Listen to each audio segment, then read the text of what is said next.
Hey everybody, welcome back to the channel. It's a little windy today, but I still wanted to get this done. It's much prettier looking towards the west, towards the mountains, but that's the direction that the wind is howling in right now.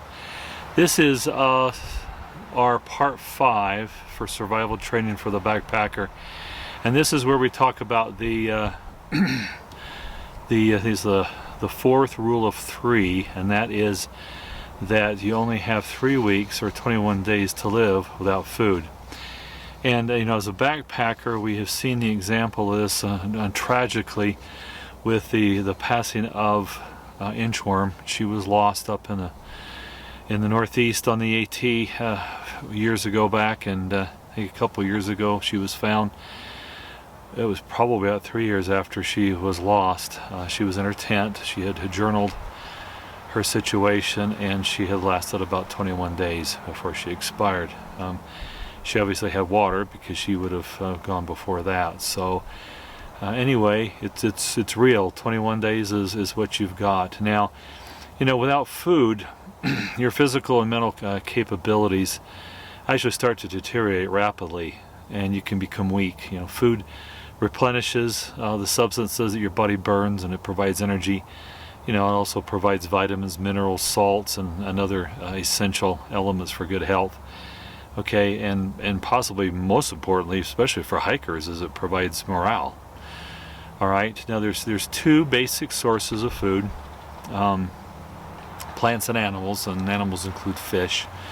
Okay, in varying degrees. Both of them provide calories, carbohydrates, fats, and proteins needed for normal function.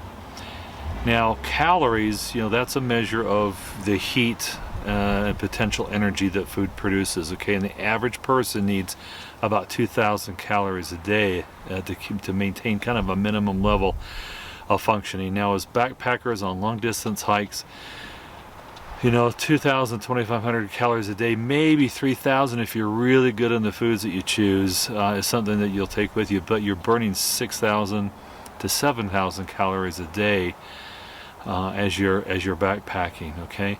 Which is why then, as a long distance hiker, whenever you go into resupply, you usually hit the restaurants, and you eat a lot of the things that you normally don't get to have. And we'll talk about that a little more detail later, and what's important to eat when you get into town. All right. If you don't get enough of your carbohydrates, fats, and proteins, then what will happen is your body will start to consume its own tissue for those energies. That happened to me by the time I got into Virginia, and you notice that because your sweat has an ammonia smell to it. That is your body's sign that it is metabolizing protein. I was not getting enough protein in my diet, and I had to make some changes. Okay, now as a general rule, you want to avoid plant life unless you know for a fact that something is edible. Okay, the easiest rule to remember is that if it walks, swims, crawls, or flies, you just thump it and muck it on down. Okay, use a knife if you got one. Hook and line you probably won't have. You could make a spear if you need to. Probably won't have anything to make snares out of. If you do, you want to have it be at least an 80-pound test cord. Use your imaginations. And essentially all fur-bearing animals are edible. All birds are edible. Grubs found in rotten logs are edible, and almost all insects that have 6 legs are edible. Okay, insects provide 65 to 80% protein compared to only 20% for beef, believe it or not. This fact makes insects important in our diet if we need to do it on a survival basis. All right, although most of us are kind of we typically don't eat insects, right? But we have to overcome that if we are going to survive. All right. Now, insects to avoid include all adults that sting or bite, hairy or brightly colored insects, caterpillars, and insects that have a pungent odor to them. Okay. Also avoid spiders and common disease carriers such as ticks, flies, and mosquitoes. All right. Now, insect larvae is also edible. Okay, and insects such as beetles and grasshoppers that have a hard shell they'll have parasites in them. Okay, so you want to be careful of that. You need to cook those before you eat them. All right, remove all the wings and the barbed legs. You know, in survival school, they told us, you know, hey, you need to come back from survival, and you're gonna think you're, you know, some bad dude, you know, haven't been through survival school, and you're gonna grab a grasshopper and you're gonna throw it in your throat. The first thing the grasshopper is gonna do is gonna spread eagle and get stuck right in your throat, and you get embarrassed in front of the girl you're trying to impress. Okay, so you need to remove the legs, remove the wings, anything that can kind of get stuck in your throat. All right. You can eat most insects raw. Okay, and the taste varies from one species to another. You know, wood grubs are bland. Some insects. Some species of ants store honey in their bodies. It gives them a sweet taste. Some ants taste like lemon, little pieces of lemon peel. Although with ants, you know, unless you're patient to pull their heads off, you're going to get a lot of formic acid, and that could cause you some problems. So, you know, ants, moderation maybe, perhaps. One thing to consider is you can grind a collection of insects into a paste, mix them with some edible vegetation that you know of, you know, grasses for example, and you can cook them to help improve their taste. Let's talk about worms. Okay, that's actually an excellent source of protein. You can find them in, you know, damp humus soil, or watch them come to the surface in a rainstorm. You know, after you capture them or collect them, okay, drop them in some clean potable water for a few minutes, and then the worms will naturally purge or wash themselves out. Okay, after which you can eat them raw if you want. All right, you know, don't just dig them out of the ground and eat them with all that soil in them. Just put them in some water; they'll purge all that out of themselves, and then you can eat them. Okay. Rule of thumb, you know, if you got to eat plant life, stay away from mushrooms and any plant that has a milky sap to it. Common edible plants include cattail roots, acorns, clover, dandelions, and almost all grasses that are seed-bearing, and the inner bark of trees such as poplar, willows, birch, and conifers. Okay, and remember the rule of thumb that if you don't have water, don't eat your food. It takes water to digest the food. Okay, now there's let's talk about gathering as you're hiking, and my experiences on the Appalachian Trail. And there were people that were collecting. They said they were morels, and these were guys that were on a very limited budget, and they would go into town and they'd go to Chinese restaurants and sell these things to make money to continue to hike. But man, if you don't know your mushrooms, you stay away from them. I had an experience that I'll share with you in just a second, but let's talk about ramps. Now, in the North Carolina, and part of the East Tennessee, along that border area, there were a lot of there were ramps that were grown in the spring. I never heard of them, and think of it as like a wild onion that has a kind of a sweet onion and a garlic taste to it. And I'll throw a picture in here so you can see kind of what they look like. And I was introduced to those. I started eating them along the trail. I think I was craving the vitamin C and some probably minerals that were in there. And you can also take the green leaves and keep them, and then throw them in your mashed potatoes, or throw them in your ramen sides, or your nor sides, or your ramen noodles for extra flavor and some extra nutrition. But and of course, you know, you've got your raspberries and your blackberries, and way up north you get your blueberries. But if you really don't know what you're looking at, you know, as far as your berries go, definitely stay away from them. Watch what the animals are eating, and if they're staying away from them, you probably better stay away from them too. Okay. I have eaten grubs are basically beetle larvae. Maggots are fly larvae. Both of those are edible. There's stories there in Vietnam where guys had to eject. They were usually burned. They would let the flies lay the eggs in their burned skin, and the larvae then would hatch, and it would eat the dead skin away, and then the POWs would eat the larvae afterwards. So you can do that. All right, grubs, they don't taste bad. They don't taste awful. I mean, some don't really have that much taste, but they're full of protein. So, don't be afraid to overturn rocks. You're probably not going to do snares. You're not going to hunt if you're in a survival situation, if you've been backpacking. But if you want to get yourself out of that situation, you need to have a mental acuity, which means you're not going to wait 10 days before you break down and start to eat some of these things. By day 2 or 3, you better be eating and getting some nutrition in you to be able to keep your mental processes going so that you can affect your own rescue if need be.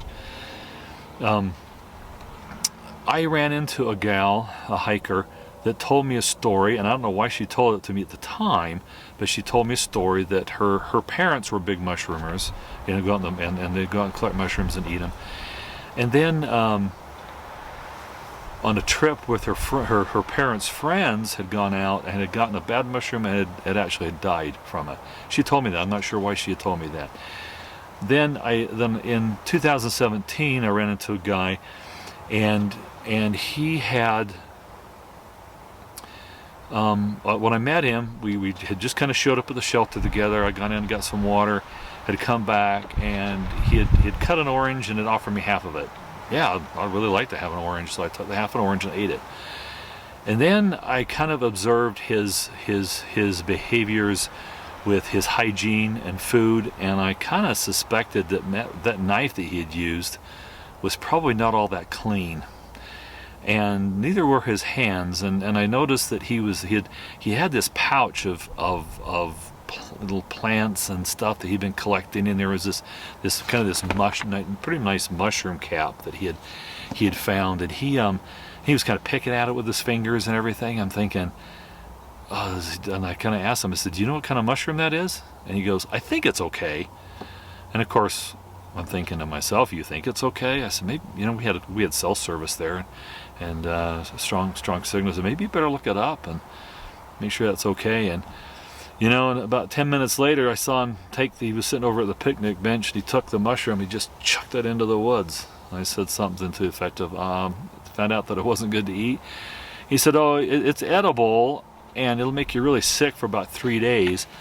And then you get better, but by then it's too late. All your internal organs are destroyed and you're going to die." I thought, okay. And he's been touching this stuff with his hand. He still didn't go wash his hands. He fixed his dinner and everything. That next day, I didn't feel real good while I was hiking. As a matter of fact, I felt really awful. And but it was one of those. It was kind of getting hot. I thought maybe I was a little dehydrated. I tried to drink some extra water, got to the next shelter. The water was like 1.5 miles downhill and then back again. It was just, everything I could do to go down there. And by the time I got back, this guy had also showed up there. And I watched him, scoop tuna fish out of the packet with his hand and eat it and then wipe it on his clothes. And we were kind of in that shelter together that night. And I thought, okay, if we're going to have a bear visit us, it's going to be tonight. It didn't happen. But that next day, I was really, really sick.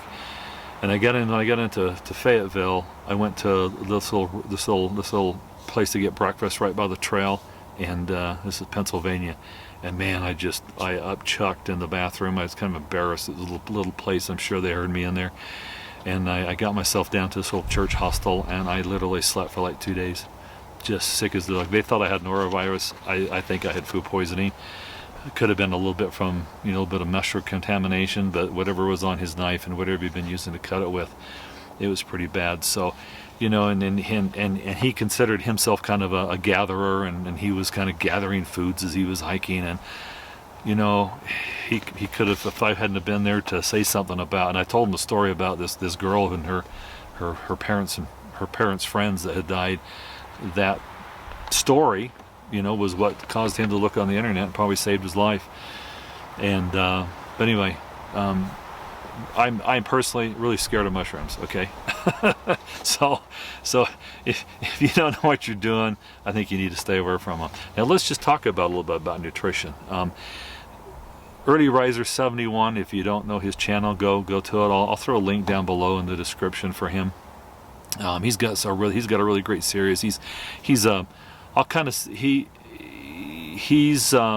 He really focuses a lot on the mental aspects of hiking and long distance hiking. And the last episode that he did really talked a lot about the importance of nutrition. Now, when you first start out hiking, and I've done a video on this where, you know, when you're in a calorie deficit, your body's going out and grabbing the fat. You know, in your life, excuse me for a second. Okay, so at different times in your life, as you have been exposed to different kind of toxins, you have, you know, your body tries to get rid of them, and sometimes if it can't, to protect you, it'll throw those toxins out into your fat cells. And as you begin to hike and you begin to use some of that fat out of those fat cells, out comes the toxins with it. And so sometimes right at the beginning, you get a flood of those, and they'll kind of make you sick. And you won't feel like eating, but you need to. You need to eat. So maybe some foods that are a little more bland, a little more comfort. You know, instead of those great big mountain house meals, your first couple of meals out, save them for, you know, day 4 or 5, and stick to the mashed potatoes. Something that's just kind of very bland. Don't get the the chipotle and bacon. Just get a nice, the buttery potatoes with maybe a little bit of some package of chicken to go with it for some protein. Something that's kind of on the bland side. Even that's a good time to have your ramen noodle or two, just to have some nutrition, but make it a comfort food. But you've got to eat. You don't eat, then your mental acuity goes down, you start making mistakes, and pretty soon that gremlin on your shoulder is going to force you off the trail. That's why I think so many people get off the trail at Neil's Gap is a lot of stuff comes in, and as Early Riser says, you get these false expectations, and so you do need to eat. Now, what I think a lot of hikers do, if you're a weekend warrior, you go out on a backpacking trip and you have that tradition of getting that cheeseburger when you get home, that's great. Do it. But if you're long distance hiking, what you need to avoid is just running into town and eating the great big pizza and the great big cheeseburger. Yeah, you want those things, but what you need to do first, get that salad, man. You need those phytonutrients. Get that big salad. It's not glorious, but you need it. You need those minerals. You need those vitamins that are in there. Okay. Then once that settles down, now then go grab your cheeseburger and go grab your pizza. But you need to make sure you're getting those things. Some of the things you can do, like when I get cheese, if I can find the individual like cheese sticks, even in the summertime, they might get a little oily, but they'll stay good for until your next resupply. Okay. So will some spinach, some green onions. Take some of that with you. Buy some of that if you can in your resupply. If you're lucky enough to get to a Walmart or a grocery store, get some of those things. Take them with you, and cut them up and put them in your ramen noodles and in your pasta sides, to be able to help with getting those better minerals. Some people say that, I'm going to eat healthy on the trail. You're long distance hiking, you're not going to eat healthy. You're not going to eat healthy, but you can try to eat healthier. All right, and then you can supplement that lightweight dehydrated food that's high in the sodium, which in the summertime you'd be grateful for, because you're going to be sweating a lot, and you need that to help with your electrolytes. But when you go into town, you have to be disciplined, and that's the time to do some healthy eating, making sure that you're not just stuffing your face with just empty carbs and candies. And so you gotta get those salads. You've got to get those vegetables. Okay, you need that stuff. So, all right. I hope this has been helpful. The last in this series, we're going to talk a little bit about personal security. Get a lot of questions about, hey, do you carry a gun on the Appalachian Trail, and how do you handle, the concealed carry laws or the prohibitions by some states, and what should we do? And what about hitchhiking? That's an activity that has perhaps a lot of peril in it, especially if you're a female. Let's talk a little bit about techniques of hitchhiking, maybe take some of that fear away, some things to do that are wise and advantageous to be able to keep us safe while we're doing that. Because at some point in time, if you're long distance hiking, you'll have to hitchhike. Okay. So anyway, all right, everybody. Sorry about the wind. Sorry about the hair. But it is what it is. So have a good day. And if you're hiking right now, go hike on. And in the words of Gator Miller, see you later. Bye.